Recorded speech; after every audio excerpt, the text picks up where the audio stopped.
Big welcome to the Dreamcast. I am Denise Walsh. I combine science, scripture, and stories meant to inspire you to dive deep, break through personal glass ceilings, and design a life of your dreams. Hi, you guys. Big welcome to episode 1. I am so stinking excited that you are here listening to this because honestly, this has been stirring within my soul for the past few years.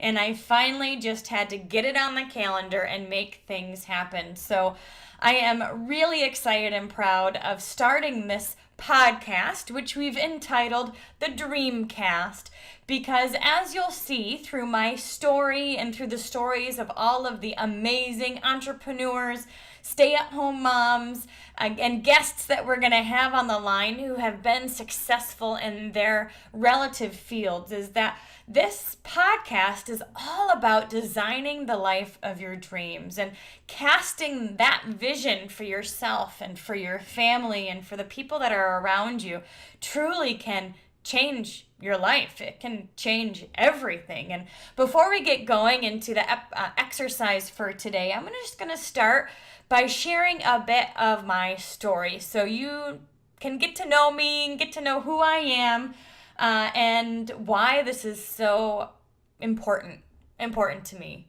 I have learned throughout the years that whys are born out of a blessing or a burden. And this why that I'm starting this podcast is certainly born out of a blessing. I feel called to bring this message into the world, and it stirs up a passion within me that solidifies, that I'm doing what I'm supposed to do every single time I do what I'm supposed to do. So I hope that throughout listening to these episodes, you will be more inspired to do what you were called and brought into this world to do, and that you'll feel so connected to your passion and to your purpose that you just can't help but do that action. And so that's what this podcast is for me. So let's get started at the beginning. I was born in Detroit area, Michigan.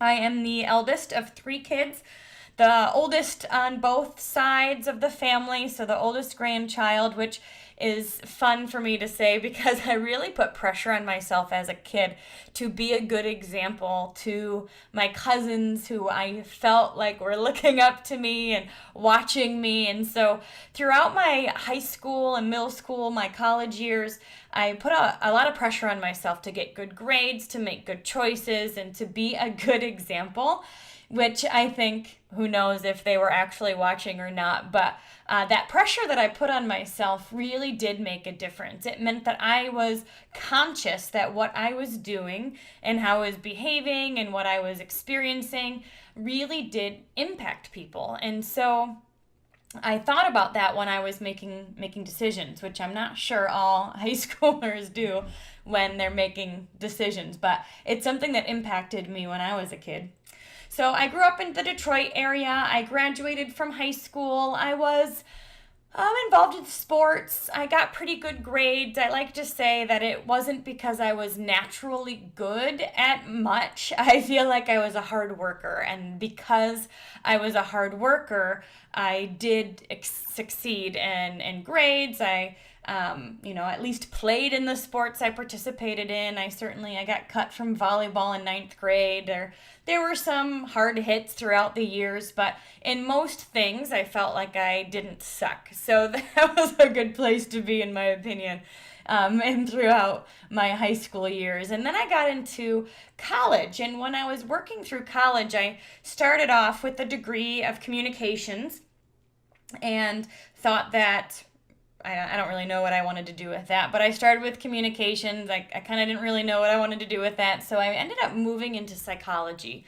I got my bachelor's in psychology, and I did that because I honestly thought that's where I would best serve the world. Throughout my college years, I spent every summer as a camp counselor. And man, I am so grateful that I did, because when in your life do you ever have scheduled months off that you can kind of do whatever you want?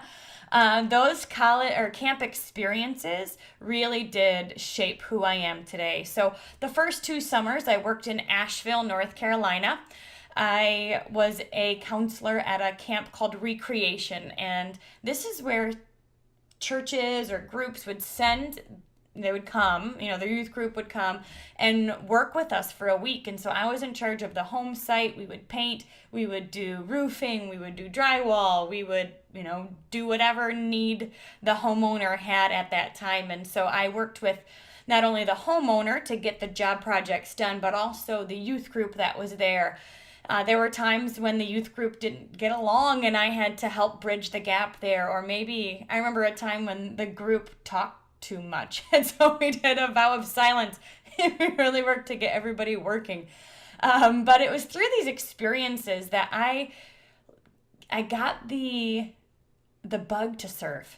When you are just put in that space where you're really a blessing to others, and that when you're a blessing to others, you get so much back in return. And so I got that, I just was filled with that bug to serve. And I got experience with working with groups and paving the way and being a leader in a project, even though I was 19, 20 years old. And then the next 2 summers, I worked in New York area. We bused New York City foster kids 2 hours into the country and spent time with them in a camp setting. Some of them would go back to the city for a few days for the weekend, and then they would come back to camp. And so we really got to know them and got to know their stories. And in my first experience in Asheville, it was all about hard labor and physically doing something to help others, which was awesome. In my camp experience in New York, it was less about physically, impacting people like with physical needs, and it was more about truly just supporting, encouraging, loving, and creating a safe place for these kids to feel open and loved. And it was here that I really realized my passion for helping the inner person. I saw these kids as deserving of the best and worth so much more. And I felt like I could see them the way that God sees them, and yet they were put in this foster care situation where they didn't feel that. They didn't feel loved. They didn't feel wanted. They didn't feel like they were worthy. And so, it makes me emotional thinking about it, because when I look back at those times, I felt like I was able to see them the way that God sees them. And so I saw them 3 steps ahead of where they saw themselves. And I learned how to cast belief for them. I learned how to show them like they're better than they think they are. They're worth more than they think they are. They are deserving of more than they think they are. And so those experiences truly shaped my desire to go into psychology, because I thought that was the best place for me to pour that belief, that love, that encouragement into people. And so I graduated from my undergrad with a degree in psychology. I went on to get my master's from Wheaton College, which is a Christian school right outside Chicago, and I got my master's there, graduated, master's clinical psychology, and got my first job back in Michigan in a local community mental health. And I was excited, I thought that this was where I was supposed to be. This was my lot in life. This was, I was off to save the world. I was off to really help people dig deep and get better and blossom and become all that God created them to be. And, well, guys, it did not take long in the corporate world working for the government to realize that it was more about policy, paperwork, and procedure, and it was less and less and less about people. And I went through what they call a quarter life crisis. I got out of school, I was super excited, I was off to change the world, and then I quickly realized that this was not where I want to be for the next 30 years. But let me tell you, I grew up with a dad who worked the same job for, 10, 20, 30 years. I think he switched jobs maybe 2 or 3 times throughout my childhood. But he stayed with a job until he retired. My mom was a stay-at-home mom, and that's the world I knew. And so when I got into my prospective career, I thought this is where I was supposed to be for the next 30 years. But when I realized it's not what I wanted, and I didn't really want to stay there, I didn't know what else to do. It's just really interesting because I remember having such big dreams and such big goals and thinking things like, oh my gosh, I would do this for free. Like, this is what I am called to do. This is what I want to do. And then quickly feeling stuck. And what happened was those big dreams and those big goals slowly started to shrink. And I kind of got to this space where I felt like this is just my lot in life. This is just my piece in the pie. I have to accept it. I have to be comfortable. I remember just going through the motions throughout my work week, waking up, taking a shower, going to the coffee shop, like kind of just being a zombie throughout the week, showing up for work just 5 minutes late, like every single day. Not engaged. I remember taking mental health days for my mental health job because I needed a mental break. I remember they just didn't have money to pay me. And so they would say, Denise, take a few days off this summer and we're not going to pay you because we don't have the resources to. I had over 80 clients. I was leading 5 or 6 different groups. And even though I would find a client that I felt like, okay, I'm here for them. Like, this is why I'm here. I'm helping their life. I'm changing their life. I was really good at creating meaning surrounding what I was doing. But I also felt like I was working in a system that couldn't really help the people that we were serving. And often I was working with people that didn't really want help anyway.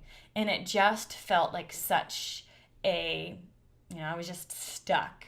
But because I didn't know what else to do, I stayed there. And honestly, even though I didn't really like it, it was more comfortable to stay there than to actually make a change. For example, I started going on job interviews and I would go to the interview and I'm like, oh my gosh, what if it actually stinks more here? What if I don't like it here? Even worse than I am right now. At least where I am right now, I understand it. I know it. It takes you a few years to understand all the paperwork and the procedures, and at least I know that part. Do I really want to leave? And so I stayed, and I stayed there for several years. I was in that job for about 5 years before I was able to quit and move into my current career full time. So throughout this season, my husband and I joined a small group at our local church, and lo and behold, we met a new friend at our small group. Her name is Cammie Pentecost, and she introduced us to a health and wellness company that we ended up becoming independent distributors for.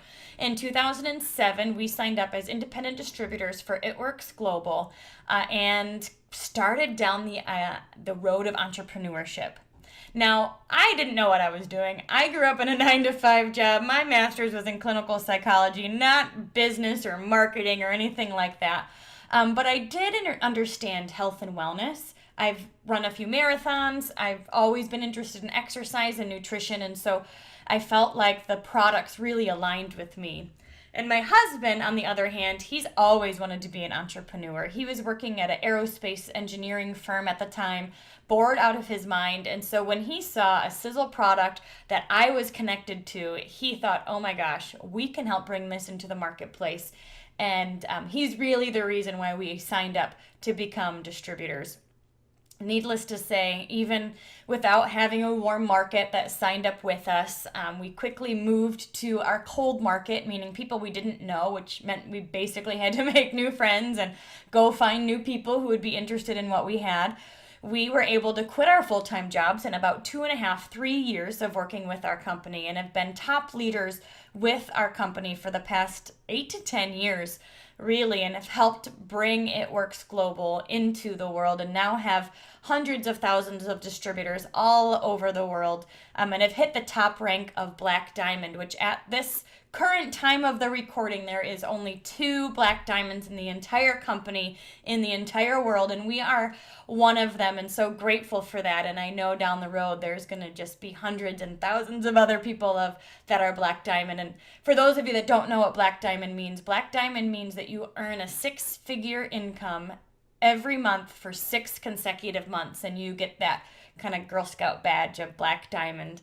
And we were able to hit that goal in 2015. So my husband and I now have 2 little boys, both with red hair, who were born after we quit our full-time jobs and only know 2 work-from-home parents. Honestly, I am living my dream life.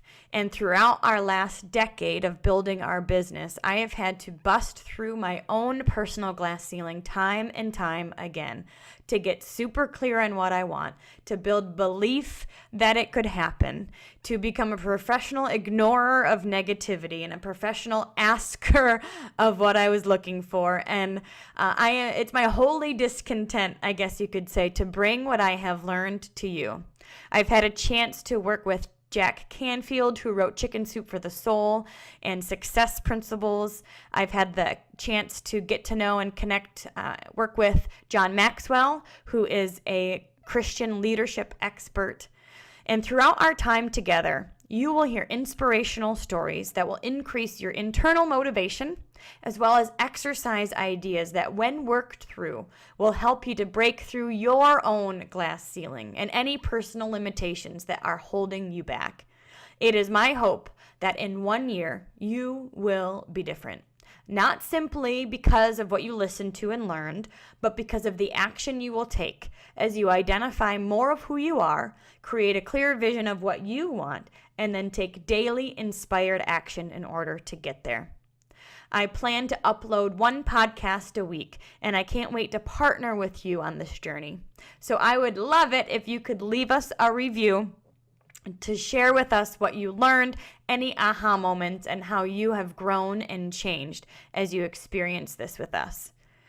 Today's exercise is to take a current life inventory. So what I want you to do is write down all 7 areas of your life: relationships, personal growth, health, finances, career, hobbies, and legacy. Legacy basically means how you want to be remembered and how you want to serve and give back in the community. Spend a few minutes today rating each area on a scale of 1 to 10, and then write down why you rated it that way. For example, if you rate relationships a 7, maybe it's because you don't have the time or money to schedule date nights with your spouse. Or maybe you don't feel like you have any relationships or friends outside of your work situation. Write down that number and then write down why.